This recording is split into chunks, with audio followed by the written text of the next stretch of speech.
Madhya Bharat Times Urdu اور ماہنامہ الفاظ ہند کی پیشکش کہانیوں کے کنارے۔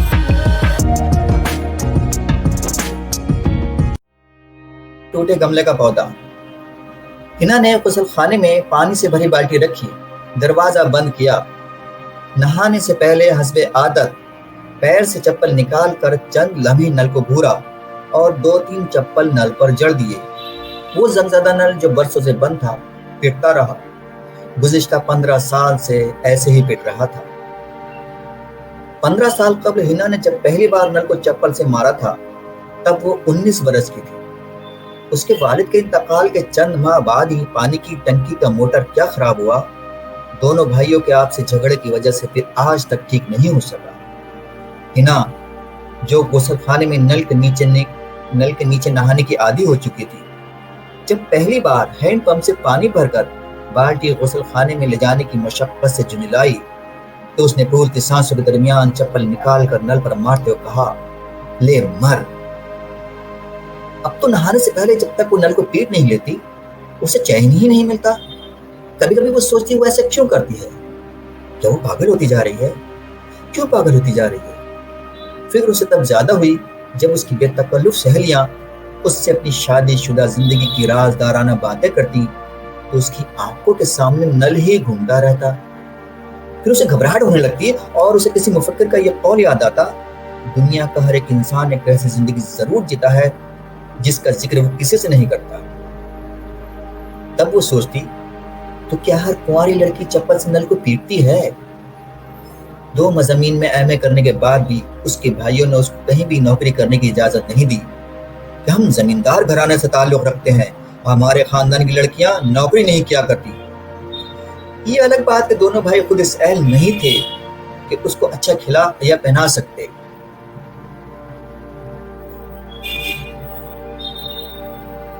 ہنا کی ماں کا انتقال اس کے بچپن میں ہی ہو گیا تھا۔ ہنا نے اپنی پڑھائی محلے کے بچوں کو ٹیوشن پڑھا کر پوری کی تھی۔ جب بھی وہ فرصت سے ہوتی باپ دادا کے زمانے کی رکھی تاریخ اور ادب کی کتابوں کا مطالعہ کرنے لگتی۔ بھائیوں کا کہنا تھا کہ اس انٹرنیٹ اور رنگ برنگے چینلوں کے یگ میں بھلا کوئی کتابیں بھی پڑھتا ہے اور وہ بھی اتنی پرانی اور سڑی گلی۔ بھابیاں اس کو اکیل مار کہتی تھی۔ ان کا خیال تھا یہ دیواروں سے باتیں کرتی ہے۔ اگر پاس پڑوس یا رشتہ دار لڑکوں سے 2-4 عشق کرتی تو 35 سال کی عمر تک کنواری نہ رہتی۔ بھلا اس دور میں غریب لڑکی کی شادی اتنی آسانی سے ہوتی ہے؟ اور بھائیوں کے نخرے الگ، کوئی لڑکا پڑھا لکھا نہیں، ہماری بہن ڈبل ایم اے ہے، کوئی خوبصورت نہیں کہ ہماری بہن بہت خوبصورت ہے، کوئی خاندانی نہیں کہ ہم زمیندار گھرانے سے تعلق رکھتے ہیں۔ ہنا کو اپنی پھپھی سے معلوم ہوا تھا 1952 میں زمینداری کے خاتمے کے بعد اپنے گاؤں کی پشتینی حویلی بیچ کر ہنا کے دادا عثمان احمد خان اس شہر میں آبسے تھے۔ علی گڑھ سے وکالت پڑھ کر آئے تھے۔ 10 سال تک بڑی عزت اور شان سے وکالت کی۔ پھر وکیل صاحب ایک طوائف کے عشق میں گرفتار ہو گئے۔ شہر کی آبادی سے دور ایک باغ کے قریب رنڈی والا کوٹھا کے نام سے مشہور مکان میں زیب النساء بیگم کی یہاں جانے لگے۔ اور پھر یہ ہوا کہ وہ سارا دن وہیں پڑے رہتے۔ ان کی معمولی نئے نقش کی سانولی بیوی یہ دیکھ کر گھٹ کر ٹی بی کے مریضہ ہو کر مری۔ بیوی کے انتقال کے چند سال بعد جب سارے موکل دوسرے وکیلوں کے پاس چلے گئے اور خاندانی زیور بھی ختم ہو گئے تب انہیں معلوم ہوا زیب النساء بیگم کے یہاں ایک نوجوان رہی زادہ آنے لگا ہے۔ انہیں بہت صدمہ ہوا اور وہ اسی صدمے کے ساتھ دنیا سے چلے گئے۔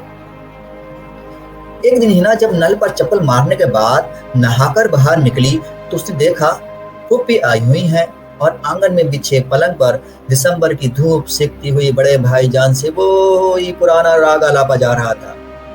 اور بھائی جان تمام جہان کی فرصت سے ان کی باتیں سن رہے تھے۔ پھوپھی کہہ رہی تھی، ارے جس زمانے میں کسی کے پاس سائیکل ہونا فخر کی بات ہوتی تھی نا، تیرے دادا کے پاس موٹر گاڑی تھی، موٹر گاڑی۔ بہت بڑے وکیل تھے، اس چوکھٹ پہ بڑے بڑے افسر آتے تھے۔ شیش محل کہلاتا تھا یہ عثمان منزل، درجنوں تو ملازم تھے۔ شیش محل ملازم، ہنا بڑبڑاتی ان کے قریب سے گزر گئی۔ ہنا کو ایسی باتوں سے نفرت تھی۔ وہ سوچتی آخر کیوں یہ لوگ شتر مرغ کی طرح ریت میں گردن دبائے وقت نام کے شکاری سے خود کو محفوظ سمجھتے ہیں۔ تاریخ کا مطالعہ کرتے ہوئے جب ہنا حکومتوں کے زوال پر غور کرتی تو اسے اپنے دادا کے بارے میں پھوپھی کا یہ جملہ یاد آتا، تیرے دادا کو تو رنڈے والا کوٹھا لے ڈوبا۔ ہنا چشم تصور سے نادر شاہ کا دلی پر حملہ دیکھتی اور شراب شباب کباب میں ڈوبے ہوئے محب بادشاہ محمد شاہ رنگیلے کا جملہ اس کے کانوں میں گونجتا، ہنوس دلی دور است۔ بات اگر نل پر چپل مارنے تک محدود رہتی تو ہنا اتنی فکر مند نہ ہوتی۔ وہ پریشان ہوئی جب اسے خوابوں میں بھی نل نظر آنے لگا۔ خواب میں وہ نل کو پیٹ رہی ہوتی، کبھی وہ دیکھتی نل بھوت بن کر اس کے سینے پر سوار ہے اور لمبا پائپ گول گول گلے میں پھنس گیا ہے اور اس کا دم گھٹتا جا رہا ہے۔ وہ بھابھی کو آواز دینا چاہتی ہے لیکن حلق سے آواز نہیں نکل رہی ہے۔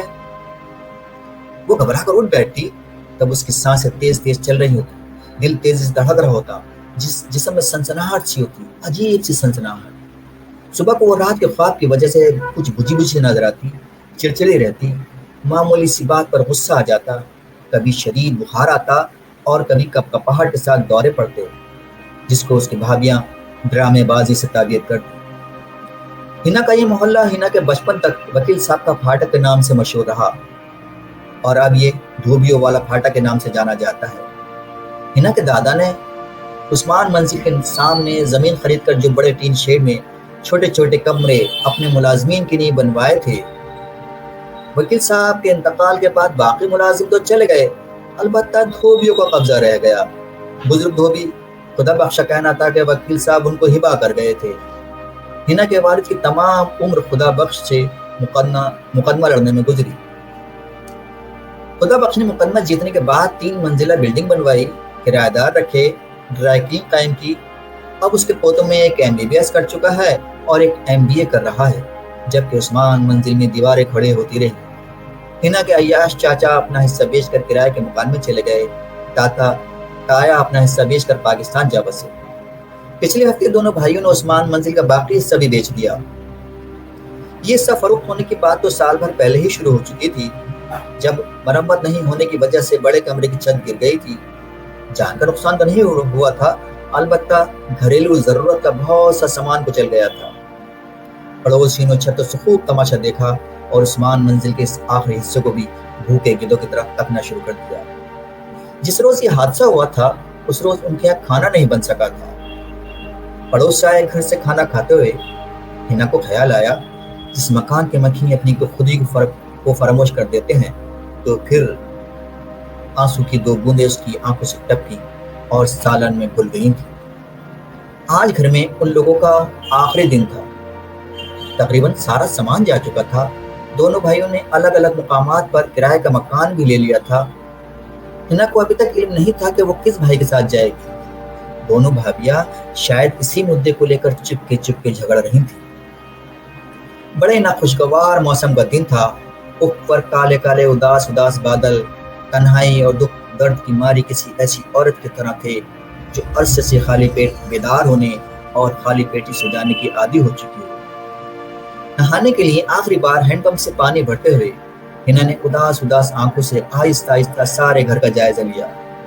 اس کی نگاہ ایک کونے میں بڑے ٹوٹے گملے کی طرف گئی تو اسے خیال آیا کہ اس کی زندگی بھی گملے کے اس پودے کی ہی طرح ہے، جس کی زندگی اسی گملے سے شروع ہو کر اسی میں ختم۔ لیکن آج یہ پودا اس گملے سے اکھاڑ کر نہ جانے کہاں لگایا جائے گا اور خدا معلوم وہ وہاں پنپ بھی پائے گا یا نہیں۔ ہنا نے پانی سے بھری بالٹی اٹھائی اور غسل خانے کی طرف چل دی۔ وہ سوچ رہی تھی آج آخری بار وہ اس گھر میں نہا رہی ہے۔ اس نے غسل خانے کا دروازہ بند کیا، نہانے سے پہلے حسب عادت نل کو گھورا اور اس کو مارنے کے لیے پیر سے چپل نکالا، لیکن اس کا ہاتھ ہوا میں ہی رک گیا۔ وہ چند لمحے نل کو ایسے ہی گھورتی رہی، پھر نہ جانے اسے کیا ہوا، اس نے چپل زمین پر پٹک دیا اور نل سے لپٹ کر پھوٹ کر رو پڑی۔